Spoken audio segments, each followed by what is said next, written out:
श्री गणेशाय नमः। श्री गोपीजनवल्लभाय नमः। श्रीमद्भागवत महापुराण अष्टम स्कंध अथैकोनविंशोऽध्यायः। भगवान वामन का बलि से 3 पग पृथ्वी मांगना, बलि का वचन देना और शुक्राचार्य जी का उन्हें रोकना। श्री सुखदेव जी कहते हैं, राजा बलि के ये वचन धर्म भाव से भरे और बड़े मधुर थे।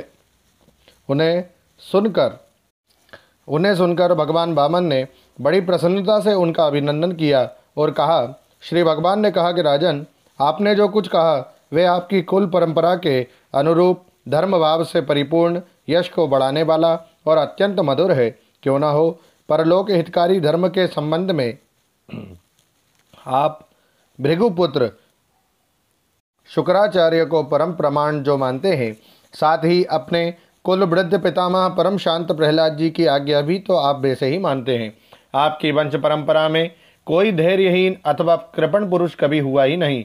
ऐसा भी कोई नहीं हुआ जिसने ब्राह्मण को कभी दान न दिया हो, अथवा जो एक बार किसी को कुछ देने की प्रतिज्ञा करके बाद में मुकर गया हो। दान के अवसर पर याचकों की याचना सुनकर और युद्ध के अवसर पर शत्रु के ललकार ने पर उनकी ओर से मुंह मोड़ लेने वाला कायर आपके वंश में कोई भी नहीं हुआ। क्यों ना हो, आपकी कुल परंपरा में प्रहलाद अपने निर्मल यश से वैसे ही शोभायमान होते हैं जैसे आकाश में चंद्रमा। आपके कुल में ही हिरण्याक्ष जैसे वीर का जन्म हुआ था। वह वीर जब हाथ में गदा लेकर अकेला ही दिग्विजय के लिए निकला, तब सारी पृथ्वी घूमने पर भी उसे अपनी जोड़ का कोई वीर ना मिला। जब विष्णु भगवान जल में से पृथ्वी का उद्धार कर रहे थे, तब वह आप उनके सामने आया और बड़ी कठिनाई से उन्होंने उस पर विजय प्राप्त की। परंतु उसके बहुत बाद भी उन्हें बार बार हिरण्याक्ष की शक्ति और बल का स्मरण हो आया करता था, और उसे जीत लेने पर भी वे अपने को विजयी नहीं समझते थे। जब हिरण्याक्ष के भाई हिरण्यकशिपु को उसके वध का वृत्तांत मालूम हुआ, तब वह अपने भाई का वध करने वाले को मार डालने के लिए क्रोध करके भगवान के निवास स्थान वैकुंठ धाम में पहुंचा। विष्णु भगवान माया रचने वालों में सबसे बड़े हैं और समय को खूब पहचानते हैं। जब उन्होंने देखा कि हिरण्यकशिपु हाथ में शूल लेकर काल की भांति मेरे ही ऊपर धावा कर रहा है, तब उन्होंने विचार किया, जैसे संसार के प्राणियों के पीछे मृत्यु लगी रहती है, वैसे ही मैं जहाँ जहाँ जाऊँगा वहीं वहीं ये मेरा पीछा करेगा।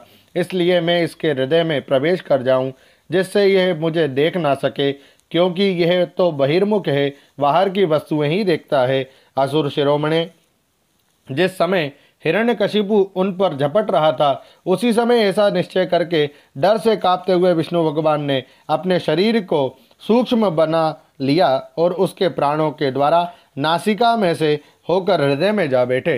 हिरण्यकशिपु ने उनके लोक को भली भांति छान डाला, परंतु उनका कहीं पता न चला। इस पर क्रोधित होकर वह सिंहनाद करने लगा। उस वीर ने पृथ्वी, स्वर्ग, दिशा, आकाश, पाताल और समुद्र सब कहीं विष्णु भगवान को ढूंढा, परंतु वे कहीं भी उससे दिखाई ना दिए। उनको कहीं न देखकर वह कहने लगा कि मैंने सारा जगत छान डाला, परंतु वह मिला नहीं। अवश्य ही वह भ्रातृघाती उस लोक में चला गया जहाँ जाकर फिर लौटना नहीं होता।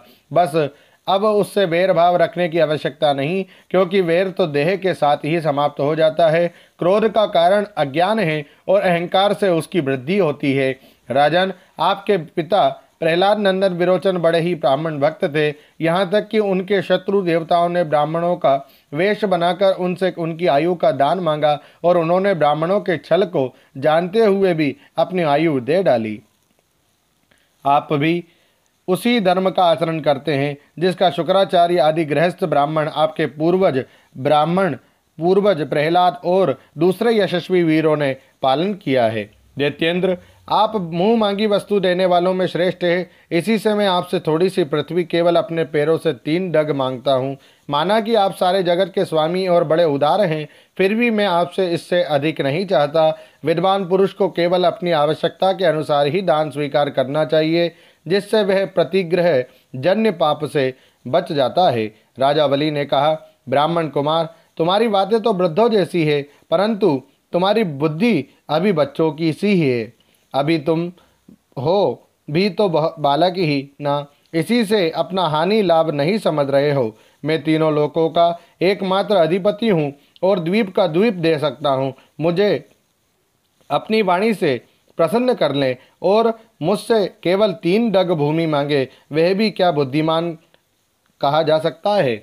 ब्रह्मचारी जी, जो एक बार कुछ मांगने के लिए मेरे पास आ गया, उसे फिर कभी किसी से कुछ मांगने की आवश्यकता नहीं पड़नी चाहिए। अतः अपनी जीविका चलाने के लिए तुम्हें जितनी भूमि की आवश्यकता हो उतनी मुझसे मांग लो।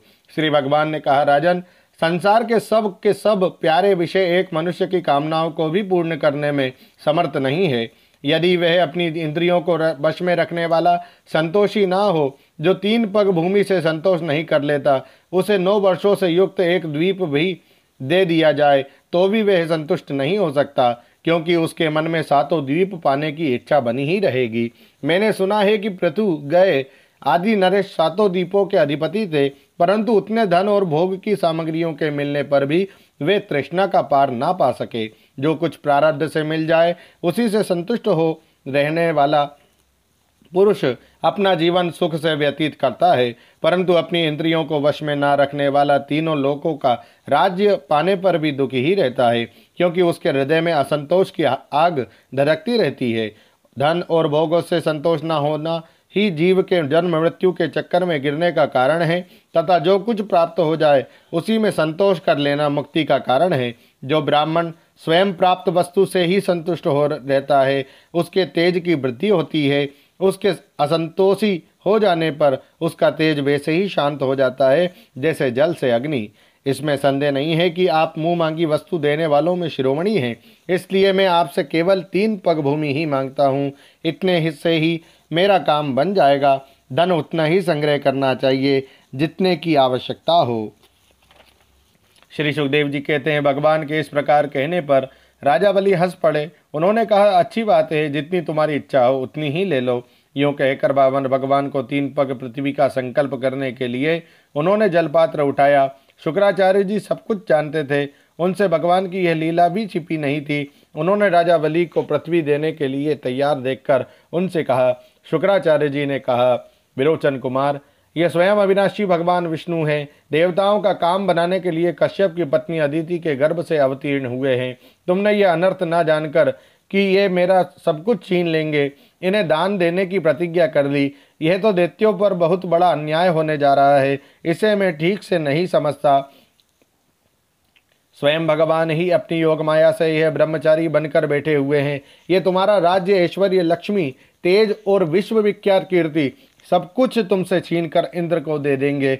ये विश्व रूप है, 3 पग में तो ये सारे लोकों को नाप लेंगे। मूर्ख, जब तुम अपना सर्वस्व ही विष्णु को दे डालोगे तो तुम्हारा जीवन निर्वाह कैसे होगा? ये विश्व व्यापक भगवान एक पग में पृथ्वी और दूसरे पग में स्वर्ग को नाप लेंगे। इनके विशाल शरीर से आकाश भर जाएगा, तब इनका तीसरा पग कहाँ जाएगा? तुम उसे पूरा ना कर सकोगे। ऐसी दशा में मैं समझता हूँ कि प्रतिज्ञा करके पूरा ना कर पाने का कारण तुम्हें नरक में ही जाना पड़ेगा, क्योंकि तुम अपनी की हुई प्रतिज्ञा को पूर्ण करने में सर्वथा असमर्थ होगे। विद्वान पुरुष उस दान की प्रशंसा नहीं करते जिसके बाद जीवन निर्वाह के लिए कुछ बचे ही नहीं। जिसका जीवन निर्वाह ठीक ठीक चलता है वही संसार में दान, यज्ञ, तप और परोपकार के कर्म कर सकता है। जो मनुष्य अपने धन को 5 भागों में बांट देता है, कुछ धर्म के लिए, कुछ यश के लिए, कुछ धन की अभिवृद्धि के लिए, कुछ भोगों के लिए और कुछ अपने स्वजनों के लिए, वही इस लोक और परलोक दोनों में ही सुख पाता है। असुर शिरोमणे, यदि तुम्हें अपनी प्रतिज्ञा टूट जाने की चिंता हो तो मैं इस विषय में तुम्हें कुछ ऋग्वेद की श्रुतियों का आशय सुनाता हूँ। तुम सुनो।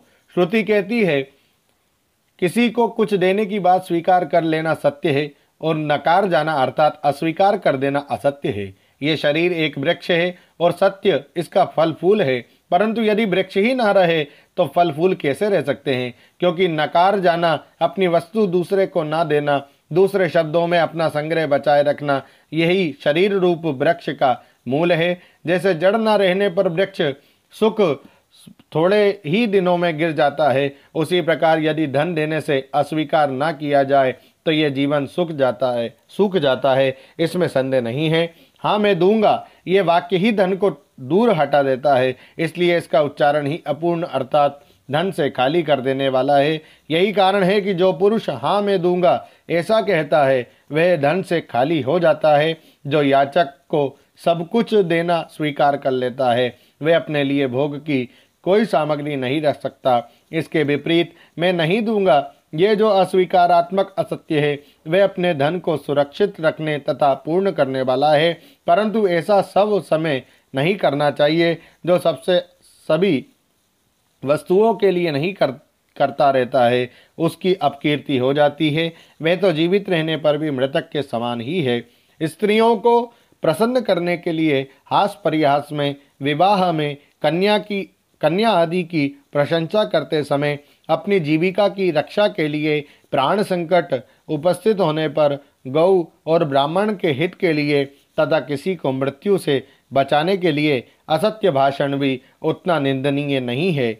ओम नमो भगवते वासुदेवाय। श्रीमद्भागवते महापुराणे पारमहंस्यां संहितायाम् अष्टम स्कंधे वामन प्रादुर्भावे एकोनविंशोऽध्यायः। श्री राधा कृष्णार्पणमस्तु। हरये नमः, हरये नमः, हरये नमः।